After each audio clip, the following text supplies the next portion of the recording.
आपका राम प्रकाश। क्या समस्या आपकी? मेरा वोट नहीं डल रहा था।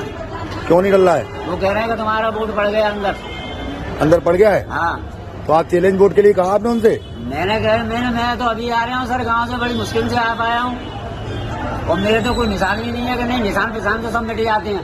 पीठासीन अधिकारी क्या कह रहे हैं? मुझे कह रहे हैं कि नहीं वोट पड़ गया तुम्हारा। अभी मैं गई 2 बार, फिर 2 बार लौटा दिया मुझे। तो आपको वोट डालने नहीं दे रहे? वोट डालने नहीं दिया। क्या कह दिया? कह दिए कि जाओ 2 घंटे बाद आना, 3 घंटे बाद। वोट डल गया? वोट डल गया हमारा। ऐसे कैसे डल गया वोट? हमने अपनी उंगली कोई निशान है हमारा प्रूफ कि हमने वोट डाला। अब ऐसे ही होगा था, ऐसे ही। अब सानेगर बम्बा से सानेगर बम्बा पे मेरा नाम क्या अपने आप वोट डल गया। क्या नाम है आपका? जान मोहम्मद। क्या हुआ? वोट डल गया, मेरे अंदर गया, मुझे उधर बोल दिया उन्होंने वोट डल गया आपका। आपको फुसुर फुसुर हो गया। मैं तो अभी लाइन में 2 घंटे से लाइन में लग रहा हूँ। वोट डल गया? वोट डल गया 2 घंटे से पहले ही। 2 घंटे से सुन लो पहले बात, बीच में खबरदार, आतंकवादियों से ज्यादा खतरनाक हो। पहले एक सवाल करते हो ना, सवाल का जवाब पूछो पहले कि जब अन्ना हजारे रामलीला मैदान में बैठ सकता है तो वो किरण बेदी कहाँ है? वो 2.25 आंख वाला कानिया बाबा कहाँ है? लाला हरामदेव जो साइकिल पर मट्ठा बेचता था, आज सारी प्रोडक्ट उसी की कंपनी में बनेगा। अरे नहीं, लाल चारे सुन नहीं रहे। लाल चंदन 50 टन बाबा रामदेव का पकड़ा गया था, तब आप कहाँ थे? सपोर्ट कर लो आप, तो आपके हिसाब से चल लो, बेच लो, देश की छाली संपत्ति बेच लो, आपको भी दलाली मिले और हम चुप रहे तो ठीक है। आप किसके दलाल हैं? आप किसके दलाल हैं? क्या अगर सवाल करना देश हित में गलत है क्या? आपने माँ का दूध पिया तो आप सवाल करो ना। नहीं, देश हित में सवाल है। सुनो, माइक लगाना है तो ये सवाल जाके बीजेपी कार्यालय में पूछो। बीजेपी सुनो, बीजेपी नारे सुन नहीं रहे। अरे मुंह के बवासीर के साथ साथ कान का भी बवासीर है। देश में जब नरेंद्र मोदी ने एक भी संस्था नहीं बनाई तो वो संस्था बेचने का हकदार कैसे? अगर आपने अपने लिए संपत्ति नहीं अर्जा आने वाली पीढ़ी के लिए, तो आपको जो आपके बाप दादाओं ने छोड़ के गया उसको बेचने का क्या जरूरत है? ये बताओ ना। देश नहीं चल रहा। अरे देश हित में सुनो ना, देश हित में तो तब होता जब प्रधानमंत्री अपने बजट में कटौती करते, अपने लिए 85,000 करोड़ का विशेष विमान नहीं लेते, नया संसद भवन नहीं बनाते, मशरूम की सब्जी नहीं खाते, 10 लाख का सूट, 5 लाख का बूट, 1.5 लाख का घड़ी पहन के 24 घंटा झूठ पर झूठ नहीं बोलते। अरे सुन लो, अरे सुन तो लो। अरे भैया सुन नहीं रहे। राष्ट्रपिता महात्मा गांधी को देखा है ना, ये गांधी और बुद्ध की देश है, ये सावरकर और गोडसे का देश नहीं है। पहले पूरी बात सुनो, मत करो, सुनो पहले बात। राष्ट्रपिता महात्मा गांधी बैरिस्टर थे, कोट पैंट में थे।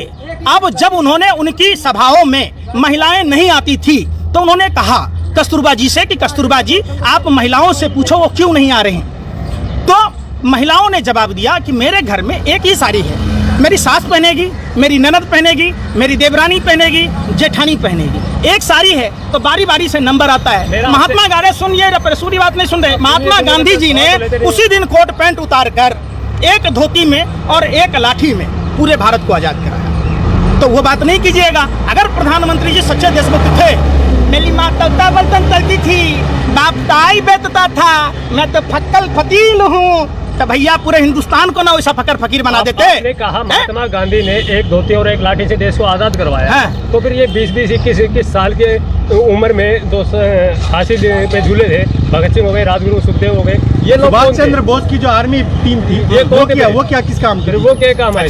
उन्होंने फांसी। सुभाष चंद्र बोस कांग्रेस के अध्यक्ष थे, पता है आपको? आजाद हिंद फौज का गठन किया था। जब नेताजी सुभाष चंद्र बोस आजाद हिंद फौज का गठन कर रहे थे तो ये आरएसएस वाले, हिंदू महासभा वाले लोगों को मना कर रहे थे, अब महारानी विक्टोरिया की सलामी ठोक रहे थे। आपने भगत सिंह की चर्चा की। अरे सुनो ना पहले, सुन नहीं रहे पॉइंट। अरे आप भटक रहे। भगत सिंह के खिलाफ गवाही देने वाला शरसादी लाल हिंदू महासभा का प्रांतीय अध्यक्ष था पंजाब प्रांत का, जिसके आज भी चीनी मिल है। अरे सुन नहीं रहे, मैं क्या कह रहा हूँ, सुनोगे तब ना भैया। अरे सुन ही नहीं रहे, आपको इतनी दलाली मिली, सुनते नहीं। आप सुनो ना पहले बात। अरे सुन तो लो। जिन्ना और आरएसएस, हिंदू महासभा, तीनों अखंड भारत के खंड खंड करने वाले विदेशी गोरे अंग्रेजों के हाथ के गुलाम थे। आप उसकी बात मत करो। बात करो कि भगत सिंह के खिलाफ केस लड़ने वाला वकील कौन था? हेडगेवार का दोस्त शर्मा था। आप बात करो उस चीज की। बात उस चीज की नहीं करते। बात किस चीज की करते? महात्मा गांधी, अरे वो लोग आपस में लड़े थे क्या? देखिए, देश की आज़ादी में सभी जाति सभी धर्म के लोगों का साझी विरासत का ये देश है। सभी जाति सभी धर्म सभी भाषा प्रांत के लोगों का देश है। ये क्या मतलब है भाई? आप बात लब जिहाद पर कानून बनाइएगा, और अपना दामाद मुसलमान को बनाइएगा, दूसरा को नहीं बनाइएगा। मुख्तार अब्बास नकवी को बनाइएगा, शहनाबाज हुसैन को बनाइएगा, फरजान करीम जैसे को बनाइएगा। हम जैसे हिंदू को, आप जैसे हिंदुओं को किसी को नहीं बनाएगा। आपको सुन रहे फिर नहीं सुन रहे। गौ हत्या पर मॉब लिंचिंग होती है भारत में, भारत जलाया जाता है, और उसी बीफ एक्सपर्ट में भारत नंबर 1 है। तो ये किसके मीट में? अरे सुन दे, ब्राजील को पछाड़ के नंबर 1 हो गया। नहीं जानकारी है तो जाके पढ़ लेना, हाथ में मोबाइल है। अरे ब्राजील को फेल कर दिया भारत भाई, ब्राजील को पीछे छोड़ दिया। आप पढ़े हो जाके ठीक से, जाके पूछोगे तब ना पता चलेगा। एक आखिरी सवाल है, राष्ट्र सबसे बड़ा है या कोई व्यक्ति विशेष? राष्ट्र सर्वोपरि सब दिन रहा है। राष्ट्र अगर सर्वोपरि है, सबसे बड़ा है, तो महात्मा गांधी को पिता कैसे बन गया राष्ट्रपिता? किसने राष्ट्रपति पिता का उपाधि दी थी पता है आपको? वही पूछ रहा हूँ मैं आपसे। अरे राष्ट्रपिता की उपाधि किसने दी? सुभाष चंद्र बोस ने। आप उस समय नहीं बोलते जब भारतीय जनता पार्टी के नेता के द्वारा तमिलनाडु प्रदेश के प्रदेश अध्यक्ष, जो एक्स सर्विस विंग के प्रदेश अध्यक्ष थे, जब Netaji Subhash Chandra Bose plus Swami Vivekananda equal to Narendra Modi, कहां से भैया? सरदार पटेल आधुनिक भारत के निर्माणकर्ता, शिल्पीकार, उनके नाम पर जो मोटेरा स्टेडियम था उसका नाम बदल के नरेंद्र मोदी जी अपने नाम पर कर लिया। तब आप नहीं बोलते, तब आप चुप्पी साध लेते। बदलाव में आपको दुख का है? बदलाव में वो मुगल बादशाह थे सरदार पटेल जी, बदलाव कहेंगे इसको? अरे आप जब बदलाव ही है तो अपने नाम को राजा हरिश्चंद्र कर लीजिए, आप भी राजा हरिश्चंद्र हो जाइएगा, अमीर के अमीर हो जाइएगा। मेरा सवाल वही पहले है, वही दोबारा से है। क्या दोबारा से है? राष्ट्र पहले आया या महात्मा गांधी पहले आए? फिर वही बात, राष्ट्रपिता महात्मा गांधी आजादी की लड़ाई के महानायक थे, और नेताजी सुभाष, सुन ही नहीं रहे राष्ट्रपिता, ये सुभाष चंद्र बोस से जाके पूछ लीजिए ऊपर जाके आप कि उन्होंने क्यों कहा, सम्मान में कहा। तो ये सुभाष चंद्र बोस का इज्जत होना चाहिए ना, कि नहीं होना चाहिए? उन्होंने सिर्फ भारत को आजाद नहीं कराया, विश्व के कई देशों को आजाद कराया। क्यों कहा जाता है? आपसे पूछ के करता, आरएसएस वालों से पूछे करेगा, बीजेपी वालों से पूछे करेगा।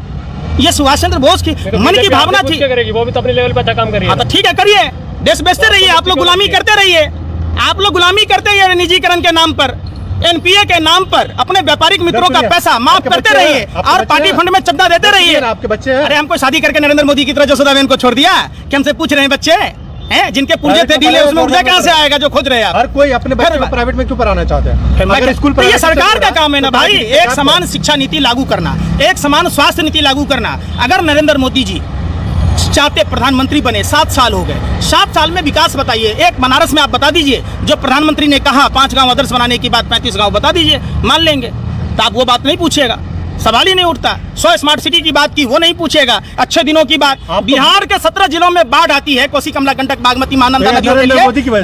फिर नरेंद्र मोदी, तो नरेंद्र मोदी प्रधानमंत्री है ना, तो आप ऐसा ही यही आप लोगों को सुनो ना, आप लोग मदारी का खेल दिखाना बंद करो, अपनी दुकानदारी। आप सुनो, प्रधानमंत्री एक राजा का काम होता है 7 साल में बाढ़ समस्या का निदान करना, बेरोजगारों को रोजगार देना। अरे सुन नहीं रहे, प्रधानमंत्री के पास कोष नहीं है, नया संसद बन सकता है 20 लाख हजार करोड़ रुपए का, 85,000 करोड़ का विशेष विमान आ सकता है, अपने लिए सोने की लंका बना सकता है, लेकिन नहर परियोजना लागू नहीं हो सकती है, जिससे सूखा बिहार में जहां सूखाग्रस्त है वहां नहर परियोजना होगी, सिंचाई होगी। जहां बाढ़ की समस्या है, बाढ़ समस्या का निदान होगा। लालू जी मुख्यमंत्री रहे, अरे तो आप सो रहे थे? अरे सुनते रहिए ना भैया, लालू यादव ने, सुनते लीजिए, लालू यादव दूसरे को गाली देके आप लोग खाली देश में दलाली कर रहे हैं। लालू यादव ने ट्रेन में टिकट का दाम 1 रुपया कम किया, कर्मचारियों को बोनस दी, राजधानी जैसे ट्रेनों में गरीब आदमी सफर करेगा, गरीब रथ दिया। जब राजा हरिश्चंद्र की 6ठी औलाद की सरकार हुई तो ट्रेन क्यों बेचे गए, प्लेटफॉर्म क्यों बेचा गया, इस पर आप आवा देश અને દુનિયાભરના સમાચારો માટે જોતા રહો પાવન ન્યૂઝ।